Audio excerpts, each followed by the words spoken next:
नमस्कार मित्रों, स्वागत है आप सभी का। हम लोग अभी हल संधि को पढ़ रहे हैं और हल संधि के विषय में हमने कल चरत्व संधि को देखा था। आज जो है वो हम जश्त्व संधि को देखेंगे। देखिए, हल संधि पढ़ते समय भूमिका में मैंने आपको ये बात रखी थी कि इन संधियों का जो नामकरण है वो उनके आदेश के अनुसार है।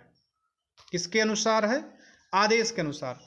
क्योंकि कई बार मान लीजिए हमारे मन में ये प्रश्न आ जाता है कि जिसको जश्त्व या चरत्व या यणादि या सवर्ण दीर्घ ही क्यों कहते हैं, तो इन सबका जो प्रयोग है या जो नामकरण है वो इनके आदेश के अनुसार किया गया है।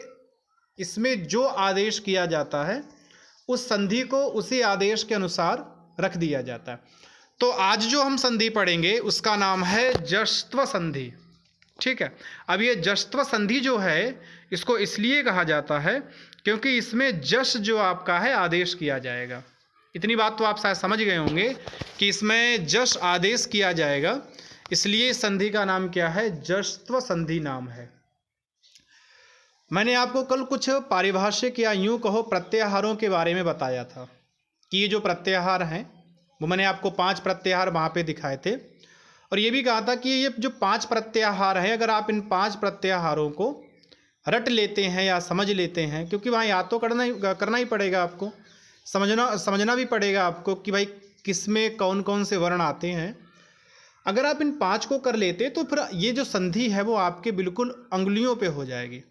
आपको बार बार पढ़ने की आवश्यकता नहीं पड़ेगी, आपको कन्फ्यूज होने की आवश्यकता, और इस प्रकार से बहुत सारे फ़ायदा आपको हो जाएंगे। और आगे अगर मान लीजिए इससे आगे हम संधि पढ़ते हैं तो वहाँ भी फिर वो आपको सारे के सारे काम आएंगे। तो आइए हम संधि को प्रारंभ करते हैं। इसका जो सूत्र है वह सूत्र है झलाम जश झसी। ठीक है, दोबारा देखिए, झलाम जश झसी, ये इसका सूत्र है। ये बात मैंने आपको कल भी बताई थी और आज भी आपको थोड़ा संकेत कर रहा हूँ। झलाम अर्थात जो झल हैं, झल कहने का मतलब ये है प्रत्याहार, और उसमें जो वर्णों की संख्या है वो प्रत्येक वर्ग का पहला वर्ण, दूसरा वर्ण, तीसरा वर्ण, चौथा वर्ण, ये 4 तो हैं ही हैं। ठीक है, प्रत्येक वर्ग का पहला वर्ण, दूसरा वर्ण, तीसरा वर्ण और चौथा वर्ण, और साथ में जो है वो तीनों प्रकार का सकार, श, स, श और इसके बाद हकार, इतने प्रकार के वर्णों का ग्रहण किया जाता है। क्या कहने से? झल कहने से। ठीक है, इसके बाद इसमें कहा गया जश, ये जश आदेश है। तो जश कहने का मतलब ये हुआ कि उस प्रत्येक वर्ग का अपना तीसरा वर्ण। जश कहने का मतलब प्रत्येक वर्ग का तीसरा वर्ण। और अंतिम जो है पद वो है झश। झश कहने का मतलब हुआ प्रत्येक वर्ग का तीसरा और चौथा वर्ण।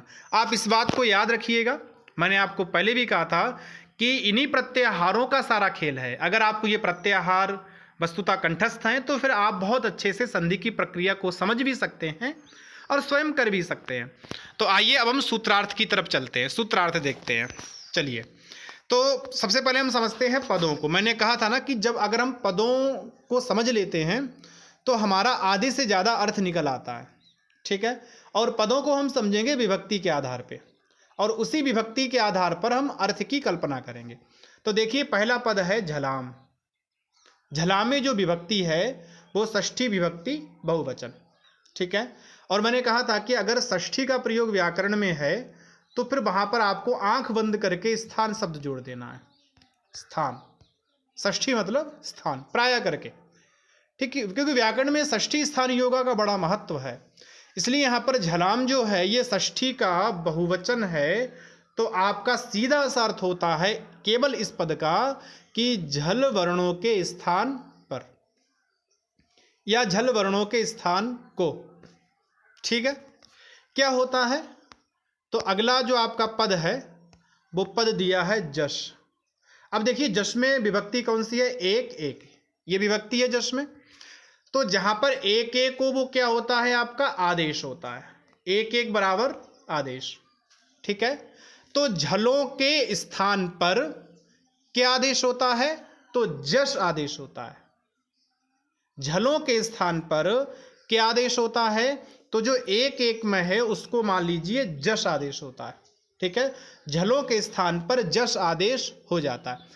तो अब बात वही आती, कब हो जाता है? कुछ तो भाई परे मांगते होंगे या ना मांगते होंगे, तो कोई तो कंडीशन रखेंगे, वरना तो सब जगह होने लगेगा।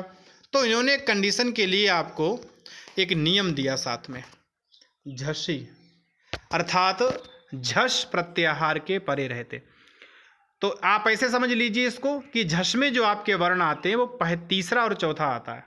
झष कहने का मतलब तीसरा वर्ण और चौथा वर्ण, ये वर्ण दोनों क्या आ गए?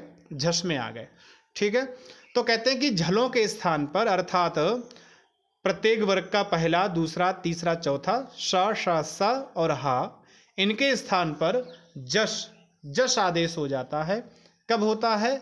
झष परे रहते। अगर झष परे हो तो जश आदेश हो जाएगा, अर्थात वर्ग का तीसरा और चौथा वर्ण परे हो तो फिर आदेश हो जाएगा। ठीक है, तो यहाँ पर जो विधान किया जा रहा है वो तीसरे वर्ण का विधान किया जा रहा है। आदेश के रूप में तीसरे वर्ण का विधान किया जा रहा है। इस बात को और अच्छे से आप समझ जाएंगे जब आप उदाहरण देखेंगे। ये थोड़ा सा आपको एक सूत्र टाइप का मैंने दिया है कि झल बटा झष बराबर जश। ठीक है, कि अगर पहले आपका झल हो और बाद में अगर जश हो तो झल के स्थान, बाद में झष हो तो झल के स्थान पर जश हो जाता है। ये आपको छोटा सा सूत्र याद रखना, तो आप इसको समझ जाएंगे। उदाहरण देखते हैं। उदाहरण दिया आपको, दघ प्लस धा, दघ धा। अब दघ और धा जो है, इसमें देखिए जो दघ में जो घा है, दघ में जो घा है वह किस में आ जाता है? झल में आ जाता है। ठीक है, क्योंकि झल में चौथा वर्ण भी आता था। इसको हमें क्या करना है? जश। और जश कौन से वर्ग का करना है? तो मैंने कहा था वर्ग्यो वर्गेण सवर्णः। अगर आपसे ये कहा जाए जश करो तो आपको उसी वर्ग का करना है जिसके स्थान पर आदेश किया जा रहा है। हम घकार के स्थान पे आदेश कर रहे हैं। अब ये जो घकार है ये का वर्ग का है, तो का वर्ग में तीसरा वर्ण आता है आपका गा। ये गा करना आपको। कब करना है? तो कहते हैं झष परे हो। तो देखिए झष में धा आ गया, चतुर्थ वर्ण परे है।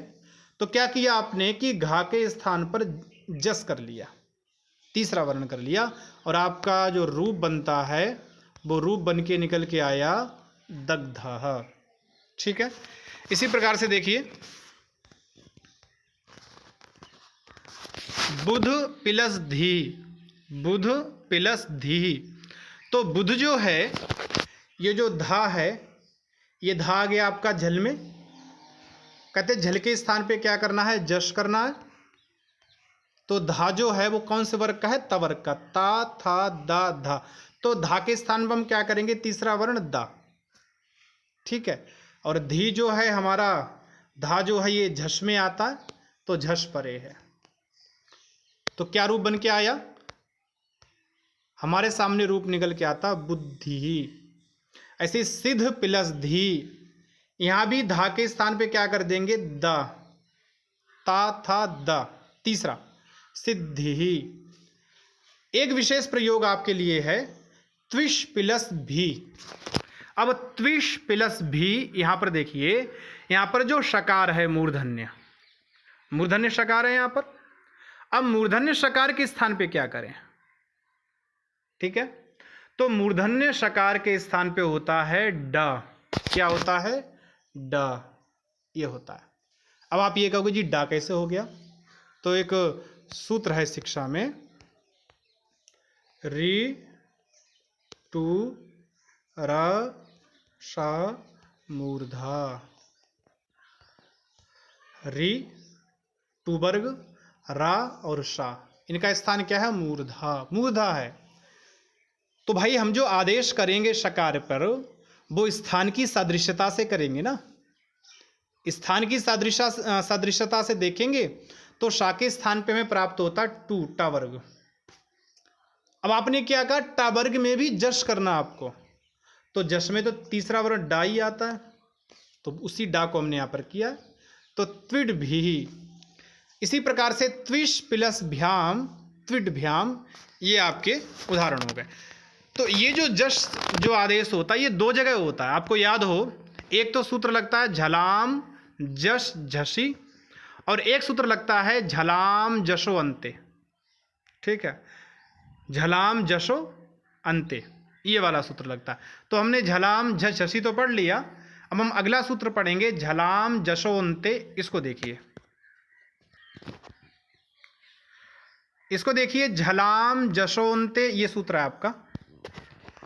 यहाँ पर भी पहले हम उसी प्रकार से इसका पदच्छेद और विभक्ति कर लेते हैं तो स्पष्टता रहेगी। झलाम ये जो है वो 6-3 है, फिर छठी विभक्ति षष्ठी विभक्ति आ गई। मैं फिर आपको वही बात कहूँगा कि जहाँ 6 हो, षष्ठी विभक्ति हो, वहाँ स्थान षष्ठी आपको लेना है। स्थान अर्थात झलों के स्थान को या झलों को, ऐसा अर्थ लेना। क्या होता है, जश। ठीक है, जश हो जाता है। अब जश कहने से प्रत्येक वर्ग का तीसरा वर्ण, प्रत्येक वर्ग का तीसरा वर्ण। तो झलों को क्या आदेश हो जाता है, झलाम ये षष्ठी है, तो झलों के स्थान पर क्या आदेश हो जाता है, जश। जश आदेश हो जाता है, प्रत्येक वर्ग का तीसरा हो जाता है। कब होता है, तो कहते अंते सातेक। अब यहां पर आपको में और पर अर्थ आता है अंते का, तो में अंत में। झलों को जश आदेश होता है अंते, अंत में। अब कहाँ अंत में, तो आपको जोड़ना है पद, पदांते। ठीक है, पद मतलब पदांते। अब पूरा अर्थ देख लीजिए आप इसका, देखिए, पदांते अर्थात पदांत में, झल हो तो, पदांत में पद के अंत में झल हो तो उसे क्या हो जाएगा, जश हो जाता है। क्या आदेश हो जाएगा, जश। जश कहने का मतलब प्रत्येक वर्ग का तीसरा वर्ण हो जाता है। पदांत में झल के स्थान पर उसी वर्ग का क्या हो जाता है, जश हो जाता है, तीसरा वर्ण हो जाता है। ठीक है, कब हो जाता है, तो थोड़ी सी कंडीशन मैंने और रखी है आपके सामने, हालांकि ये सूत्र में नहीं है, फिर भी मैंने उसको स्पष्टता के लिए आपके लिए रखा है। कब होता है, तो कहते स्वर हो। अगर उस झल के आगे कोई स्वर हो, कोई स्वर हो तब होता है, पहली कंडीशन। या फिर उसके आगे तृतीय चतुर्थ पंचम वर्ण हो, हा या वा रा ला हो। ठीक है, इतने में से कोई हो जाए तो वहां पर झलों के स्थान पे क्या हो जाएगा, जश हो जाएगा। उदाहरण देख लीजिए आप, जगत प्लस ईशः। अब ये जगत एक पद है, सुप्तिगंतम पदम से, क्योंकि यहाँ पर सु आया था, ता है, यहाँ पर सु आया था पद बनाने के लिए, और इस सु का जो था वो हल ज्ञाभ्यो दीर्घात सुतिस्य प्रकृतम हल से हलंत मान के सु का लुक हो गया था, इसलिए जगत जो है वो हमेशा हलंत रहता है। ठीक है, ये वैसे सिद्धि की प्रक्रिया है, फिर कभी जब हम करेंगे तो इसको आगे करेंगे। तो जगत प्लस ईशः। अब आपको यहाँ पर समझना ये है कि जगत में जो ता है ये आपका आता है झल के अंतर्गत। ठीक है, और इसी झल को आपको क्या करना है, जश करना है। लेकिन इनकी एक शर्त और थी साथ में कि ये जो झल है ये ऐसा होना चाहिए जो पदांत में हो। अगर पदांत में हो तभी होगा। अब देखिए, जगत का जो ता है ये पदांत में है कि नहीं है, पदांत में, पद के अंत में। तो पद के अंत में है, तुम्हें क्या करना है, इस ता के स्थान पे दा कर देना है। ठीक है, और पीछे एक शर्त और थी कि स्वर भी पड़े हो, तो ईश्वर के रूप में परे है, तो आपका रूप बना जगदीशाह। क्या रूप बना, जगदीशाह। ऐसे दिक् प्लस अंबराह। अब दिक् प्लस अंबरा में भी वही चीज आपको याद रखनी है, दिक् में जो का है ये आपका झल है, अंबरा स्वर परे है, तो का के स्थान पे उसी वर्ग का हो जाएगा जस, मतलब गा। उदाहरण बनेगा दिगंबराह। इसी प्रकार से तीसरा उदाहरण आप देखेंगे, तीसरा उदाहरण है शश प्लस आनना। अब शश प्लस आनना में शकार के स्थान पर क्या हो जाएगा, जश ड, और आनना में आ है, स्वर परे है, तो षडानना, ऐसा रूप बनेगा। सुप प्लस अंताः। अब सुप प्लस अंतः जो है, इसमें सुप है, बा है, ठीक है।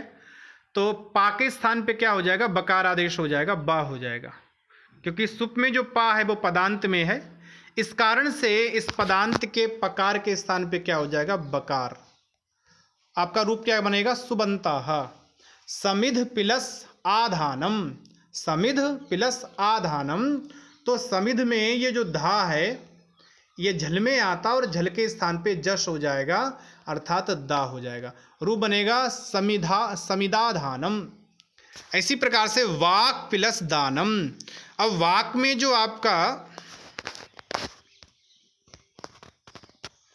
वाक में जो का है ये झल में आता है, इसको जश करेंगे तो गा होगा।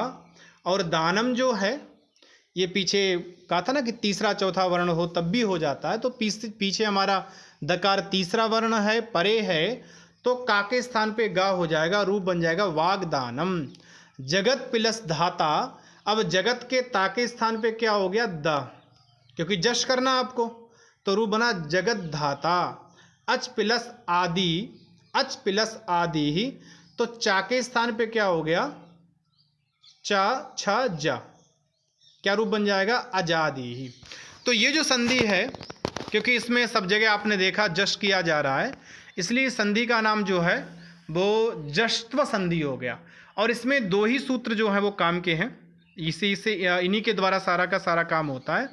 एक जो सूत्र है वो पदांत में काम करता है, झलाम जशो अंते, जहाँ पर अंत लगा हो वहाँ आप समझिए वहाँ पदांत में जश्त्व किया जा रहा है, और जहाँ पर अंत ना लगा हो, झलाम जश झसी लगा हो, वहाँ अपदांत में काम किया जा रहा है, अर्थात पदों के मध्य में काम किया जा रहा है, बीच में काम किया जा रहा है।